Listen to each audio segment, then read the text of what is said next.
This might be the boldest move the Falcons could ever make, or the biggest mistake in franchise history. Kyle Pitts, once seen as a future superstar, could be on the trade block. Is it finally time to move on? Or is Atlanta about to give up on greatness too soon? Buckle up, because this story is shaking the fan base to its core.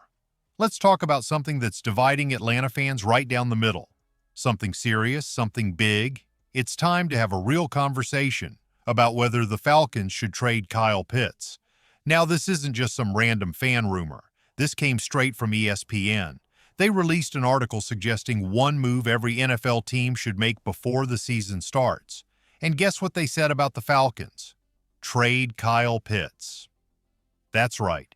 ESPN is saying Atlanta should move on from the former number 1, 4th overall pick. Let's break down exactly what they said, and then I'll tell you how I really feel about it.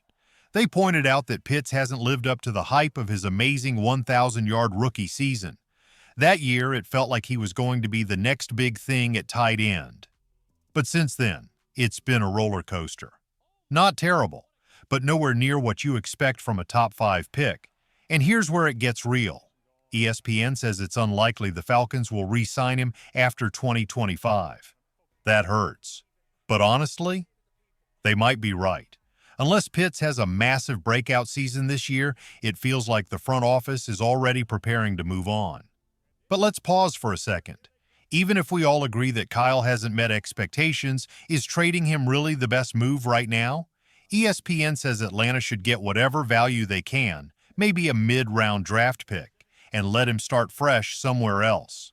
Okay, let's play that out. Let's say the Falcons trade Pitts tomorrow to the New York Jets, and in return they get a 4th-round draft pick. Here's the problem. That pick means nothing for this season. It's just a name on a piece of paper for the 2026 draft. It won't help your team in 2025, and it won't get you wins on the field this year. But if you hold on to Pitts, let him play the full season. Maybe, just maybe, he turns it around. Even if he doesn't become a superstar, what if he gives you 750 yards and 5 touchdowns? That's not elite, but it's solid production from a tight end. And let's be real, he's added 1 touchdown each year since he entered the league, so 5 touchdowns this season, that actually sounds very possible. Maybe he finally finds his rhythm. Maybe new coaching, a better offensive system, or just plain confidence brings out the version of Kyle Pitts everyone believed in. So before we rush to ship him out for a future maybe, shouldn't we at least see what he can do one more time in a Falcons uniform? Now it's your turn. Do you think the Falcons should trade Kyle Pitts before the season starts, or is it smarter to give him one last shot to prove he's worth keeping? Drop your take in the comments, and let's see where the fan base really stands. Now let's step back and really think this through. If trading Kyle Pitts right now only gets you a draft pick that won't help your 2025 team, why rush it? Here's where I start to disagree with ESPN's plan. Why not take a smarter path, one that helps you right now and still gets you something in the future? Hold on to Pitts. Let him play this season in Atlanta. Maybe he gives you 700 to 800 yards and 5 touchdowns. That's meaningful production. That's a tight end who can help you win real games in real moments. Then after the season, let him walk in free agency and collect a compensatory draft pick. That way you're not just watching him leave for nothing. You're getting value, just not right away. Yes, that comp pick wouldn't be for the 2026 draft. It would show up in 2027, which sounds far away. But let's be honest, we're already halfway through 2025. Time flies in the NFL. That draft will be here before you know it. Now, I get it. That plan depends on Terry Fontenot still being the GM in 2027, which is far from guaranteed after 4 straight losing seasons. But if he believes in the roster he's built and he thinks Kyle Pitts can help the team this year, this might actually be the smarter gamble. Because here's what people forget. Letting Pitts walk next year doesn't mean you got nothing for him. You got the 2025 season. You got every yard, every first down, every touchdown he gave you.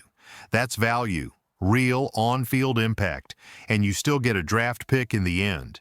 It's not a waste. And hey, those 5 touchdowns he might score, they could come in clutch moments. Think game winners. Think red zone battles. That's not nothing. Sure, the comp pick might not be as high as a fourth-rounder from the Jets, but it's still something. And here's where it gets a little complicated, but I'll keep it simple. The NFL has a secret formula to decide comp picks. It looks at how big a contract a player signs, how well they perform on their new team, and also how much you spent in free agency. So let's say Pitts signs a 2-year, $20 million deal with the Jets. If the Falcons don't go out and spend a bunch of money on other players, they're much more likely to get a solid comp pick in return. Atlanta isn't known for throwing huge money around in free agency anyway. Sure, they gave Jesse Bates a big deal recently, but overall, they're not out there chasing every top free agent. That works in your favor if you're trying to maximize comp picks. So here's the real question, and it's the heart of the debate. Do you take door number one, trade Kyle Pitts right now and get, say, a 2026 fourth-round pick, but lose all the value he could bring to your 2025 season?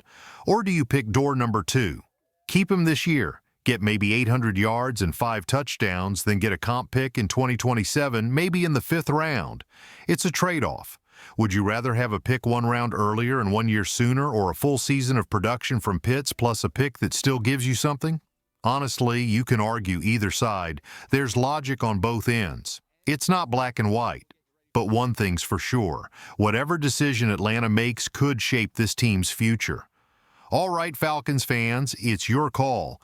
Do you want the early draft pick now and move on from Pitts, or do you hold on, let him play, and hope he earns his value on the field before getting a comp pick later?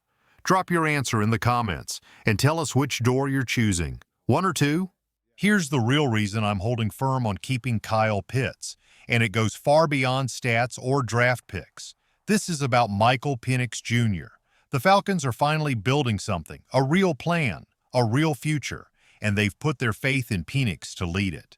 So now, every move this team makes, every decision has to be about setting Penix up for success. No regrets, no second guessing. You drafted this kid in the top 10 even after signing Kirk Cousins to big money. That sent a clear message. Penix is the future, and that means this has to work. There is no room for error. This can't be another one-and-done quarterback carousel. We've already seen 4 straight seasons with 4 different Week 1 starters. That chaos has to end right now. That's why I say, don't trade Kyle Pitts. Not now. Not yet. This isn't just about Pitts' numbers. It's about giving your rookie quarterback a reliable, familiar weapon.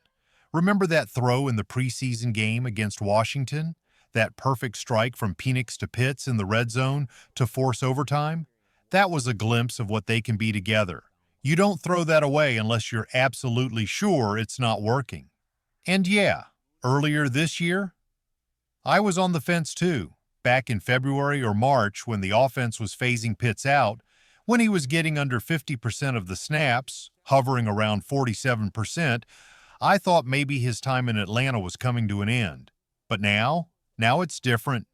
If you're not getting a draft pick that helps this team right now in 2025, what's the point of dealing him? A 2026 pick won't catch passes for Penix this year. It won't block. It won't help in the red zone. Kyle Pitts can. And even if he walks in free agency after the season, you're still likely to get a compensatory pick for him, and you'll have helped your quarterback grow in year 1. Let's keep our eyes on what matters most.